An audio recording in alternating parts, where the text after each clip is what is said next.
were in San Diego, when you were in Missouri, you were thinking, hey, maybe go into ministry. Yeah.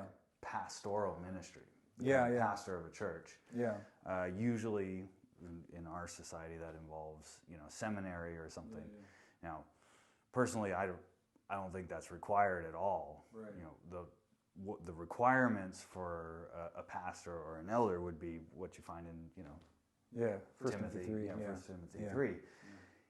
If you have those things, it doesn't say anything about, and he has to go to seminary. Right. But you were pursuing seminary, I thought, at some point. Yeah.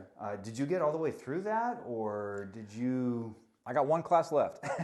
You got one class left? So I'm in seminary now. Oh, you're still in it? Yeah. Okay. Lord willing, I'll be done in May. Yeah. Okay. Yeah. And so what shifted when you were pursuing, a pastorate to, I'm going to pursue governor? Yeah, no, that's a great question. Yeah, so again, going back to Missouri and feeling this call to the ministry, and I think that was really the flame, if you will, for ministry was really fanned during this season of planting a church. So I had come on as an elder during this church plan and watched how the Lord really added to our numbers.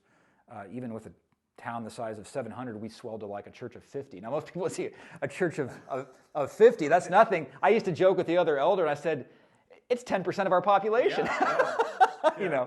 So that imagine what that would be in San Diego. Right, yeah, exactly. So, I had the ability to preach for the first time, and part of it was, people really gave me a lot of good feedback on preaching, and they acknowledged that I had the gift of preaching, and so there was this confirmation, different times when people were confirming the call to ministry and my ability to preach and that kind of thing.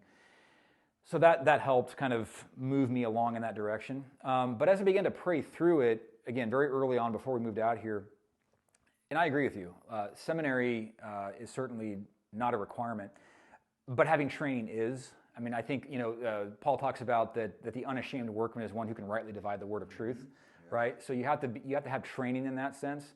Now, you don't have to go to seminary to get that training, but for me, I felt that was the Lord's will for me at that time.